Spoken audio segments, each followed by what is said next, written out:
How about Tuesday at 10? No, I'm busy. How about Wednesday afternoon? No, I'm busy. How about Thursday? No, I'm busy. How about Tuesday at 1? No, I'm still busy. How about that? No. As a small business owner, I do not have a lot of time to waste with going back and forth scheduling meetings with people. I need something simple that just gets that meeting established. And you guys know what I'm talking about. There's a lot of options out there, a lot of good ones. And I think there's one that has a killer feature that beats them all. That software is called SavvyCal. So we're going to get into that in just a second, cover all the bits and bobs about it. But first, I just want to say if you're somebody who schedules meetings on a regular basis and you don't have one of these scheduling tools, you are wasting a lot of time. I've tried a bunch of different ones, and SavvyCal, to me, it's clearly the best. Now, I haven't tried them all. You might have one that you like, and maybe it's better. Let me know in the comments if you think it's better, and I'll look into it. But I'm coming at this from the perspective of a small business owner. I don't have a large team or a complex operation. I just have to worry about myself pretty much. And so you may have a different experience, and maybe it's not the best tool for you. But with this video, I'm hoping to show you some of the features. I'm going to walk you through some of the pros. We'll take a look at some of the cons where I think maybe it could be improved, and then you get to decide maybe if it's right for you. Let's get into it.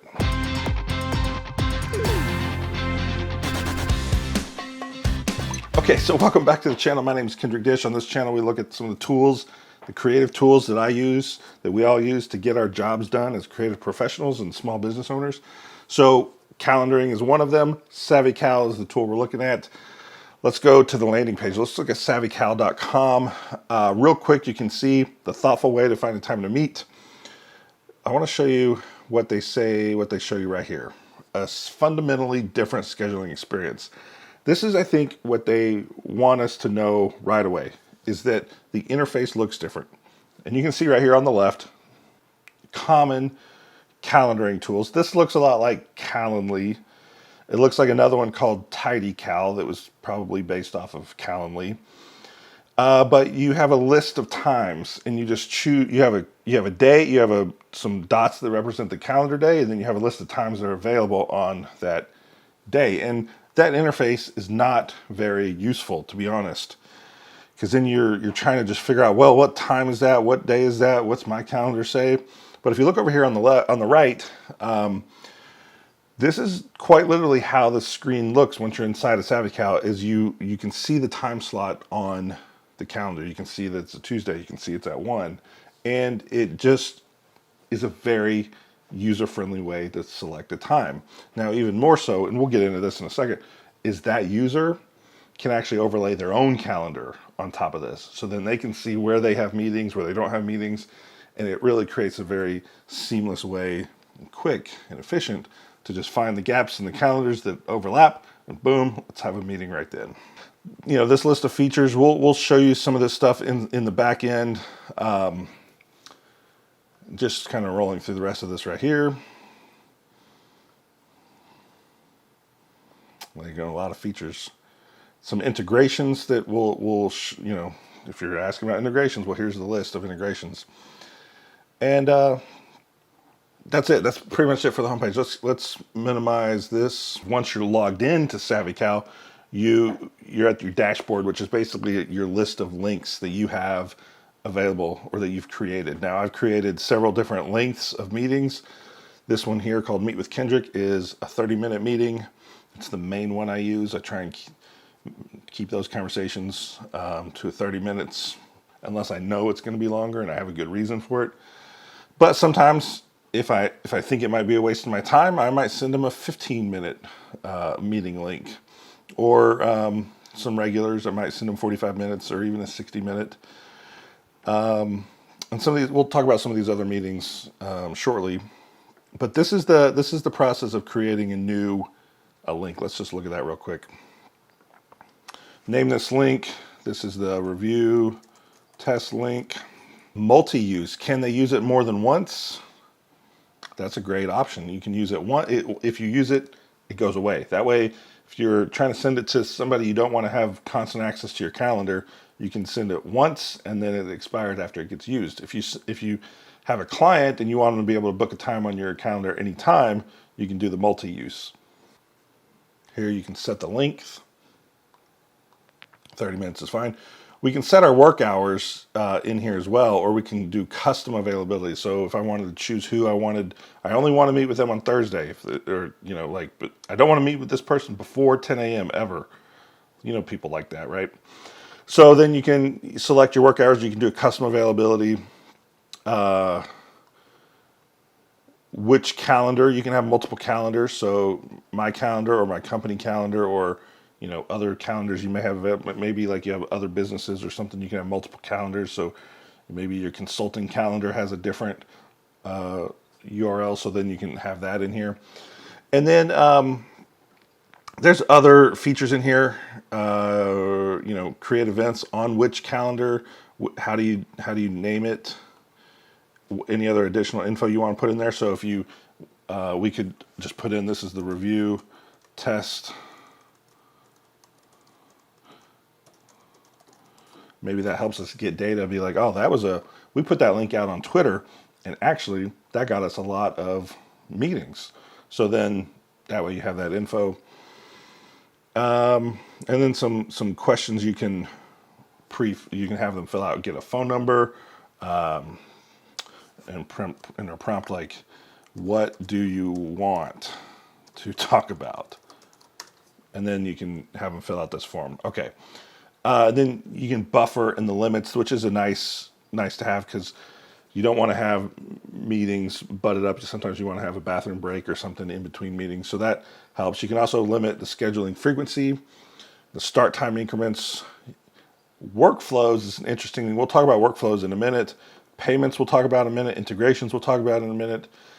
Post-booking behavior.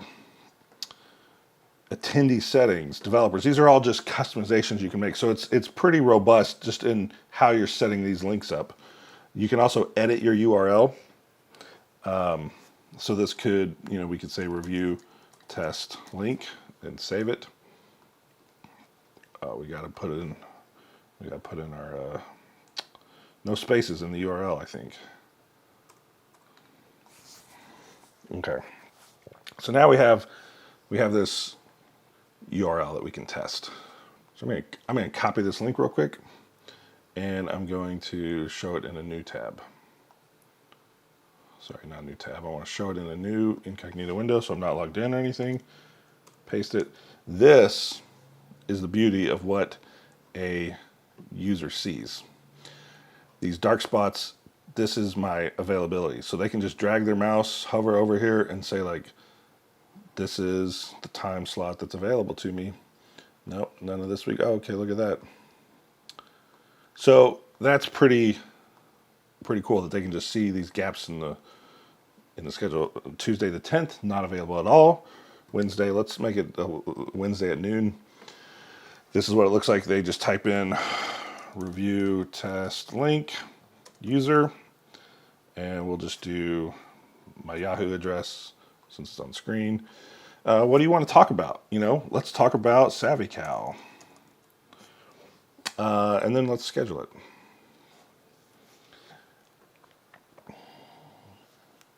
This is what they see. This meeting is scheduled. They also get the link. They also get the opportunity to reschedule or cancel it. Of course, they get, because I am on a paid version, but I'm not paying for the premium. Then they get a little bit of ad here at the bottom, which that's one of the cons. But of course, the more people that use this, I think the easier it is to make schedules with people. So I like sharing this. Okay, so that's the user experience in a nutshell. Let me show you one thing that we didn't go to right then. Let's go back.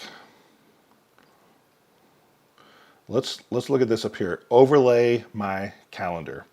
So if I go over here to overlay my calendar, select. So this is what a user has to go through. They have to log in. So select that they can view all my stuff. This is if they want to overlay their own calendar and make this easier. I'm just doing this so I can show you. Most people are probably not going to go through this much effort, but it'd be great if they did, because it'd make their life easier. Okay, so now that my calendar is overlaid on top of here, you can see that I have an important meeting at 1 o'clock. So now I don't want to put my proposal right there, but it's so easy to sell. Okay, I'm busy at 1. Let's make this meeting for noon. There we go. Boom, boom, boom.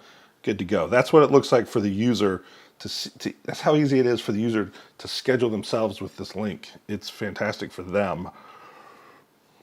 Okay, now that we've seen that, let's go back and look at some of the other settings inside of our operation over here. Because this is only, scheduling meetings is only one aspect of the tool. Let's go back to, you can see that this is where that review test link is, but let's look at some of this other, let's look at some of these other things. Meeting polls. Meeting polls is a great feature where multiple people can look at a calendar and choose when you can just basically like, I'm available here, here, here, and here, and here. And then everybody, the first one that overlaps, or one of the ones that overlaps becomes the meeting. So it's a great way to get a bunch of people's availability all hammered out at once with one link and one email, instead of, Jesus, how hard is it to like schedule 9 people and their schedules? It's pretty tough, but this makes it a lot easier. So let's look at one of these. If we're going to, let's look at this Wild Cumberland video meeting. This is what it looks like to receive this link. Let's look at it in a, let's look at it in an incognito window just to make sure. This is what the user sees. So these are the available times and the days, and you can, basically as I move through here, it shows me that slot on the thing. And again, we can overlay my calendar or not. And so I can select however many of them fit my schedule. So basically I'm like, that one works, that one works, that one works, that one works, and that one works. This one works, this one works, this one works, and this one works. Okay, so that's my availability. I like that. Let's be happy with that. Hit next. My name, my email, submit. It says I went ahead and made myself available for all these times. Let's close that. Let's refresh this, and you can see that I added a user, and now that user has made themselves available for all these slots. So that's pretty great. Now, when we make a meeting poll, let's make a new one under my name. We just make a meeting poll for a specific day. So this is the podcast recording episode 3. So if we're getting a group together to record a podcast, let's record.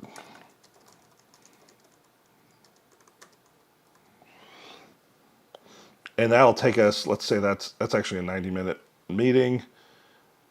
We add the attendees here. Let's add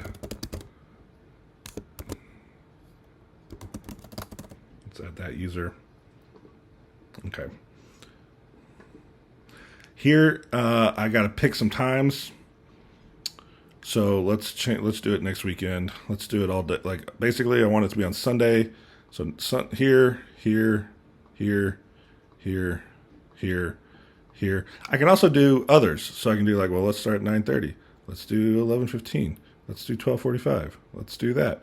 Let's do that. Let's do that. Let's do that. So it can start at any of these times. Okay, so these are all the times that are available. I can publish this poll. The poll is now published. Copy the poll link. Let's look at it in incognito window, and let's see what that looks like.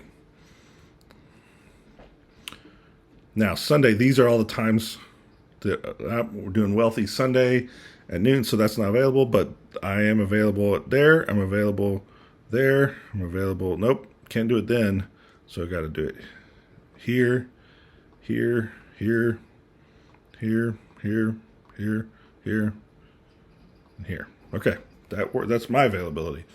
So we hit next, submit. Okay, that was easy on my part. Let's go back and look at what showed up over here. Let's do a little refresh. All right, now we have some availability showing. So if I knew everybody had voted, I could just pick it and say, let's schedule it for right here, 3 o'clock. That's when we're doing it. And then I send out the invitations and it's done. It's that easy. So I like the meeting poll features. Now, I was going to talk about one of the cons of this whole meeting poll thing. One of the whole things about the software was that once you publish a meeting poll, you can't change it. So if you send it out and you say, hey, let's meet on Sunday, but then you find out one of the people on the podcast isn't available at all on Sunday, well, then you can't just edit and be like, well, maybe we'll do it on Monday. You had to make a new poll and send out a new link, and therefore you could cause some confusion. But just right now, a few minutes ago, when I was looking at this, before I hit record, I realized they added an edit poll. This is an update from September 15th. So 3 weeks ago, from the time I recorded this, only 3 weeks ago, they modified that. So now you can edit the poll. And I think that takes away one of the main cons I had with the meeting poll feature. So now we can just edit it and add more times, and things are looking great.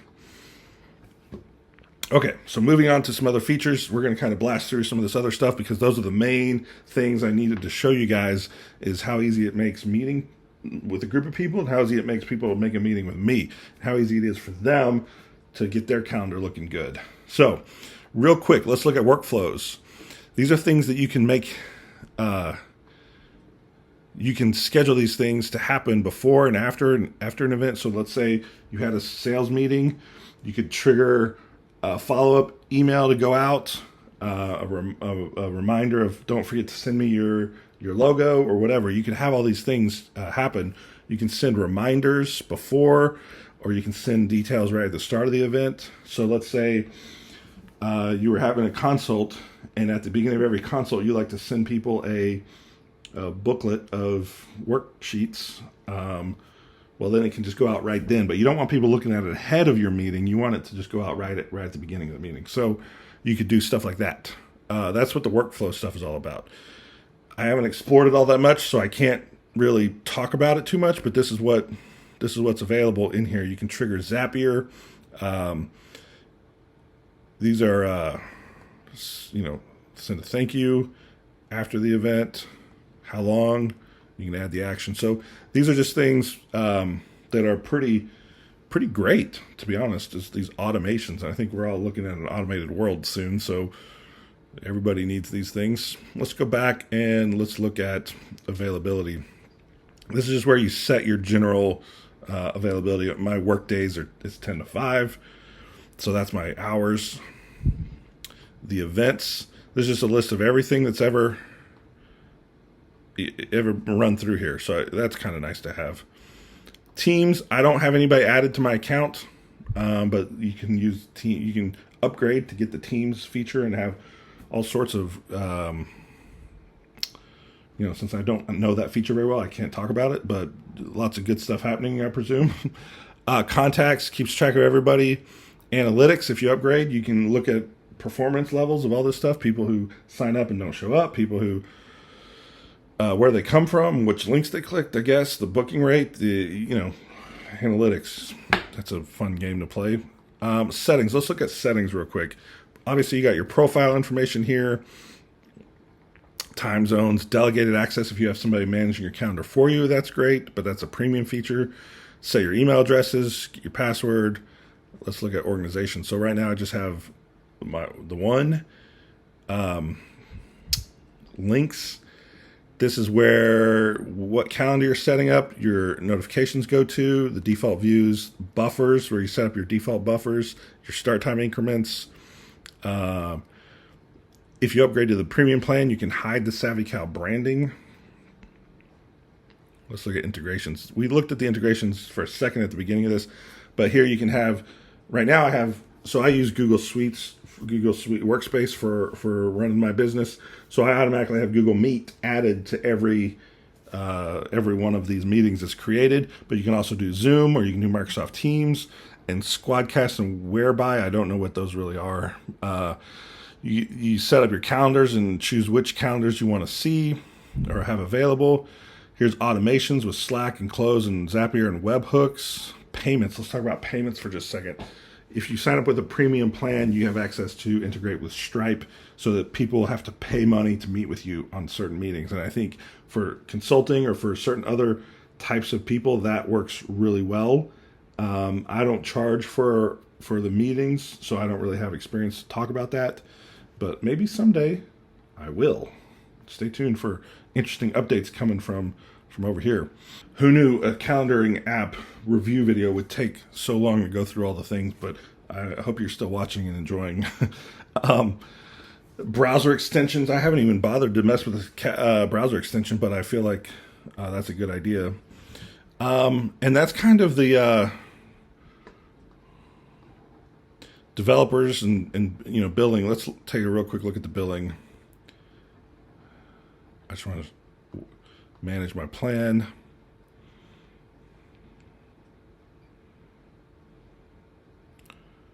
Open my customer portal. It's a lot of clicks to upgrade. Honestly, it seems like they would make it a lot easier to upgrade. But I'm paying $12 a month right now. You can see I've been a paying member since 2021. Since June of 2021. I've been paying $12 a month for this service. I think it's worth it. If I update my plan, I can go to premium for $20 a month. Those are monthly and yearly. You get a discount if you do yearly, but I tend not to like yearly plans. So let's talk about the cons of SavvyCal for just a second. I don't really know of any. That's pretty much the truth. It's a little expensive for a tool that's just basically calendaring meeting schedules.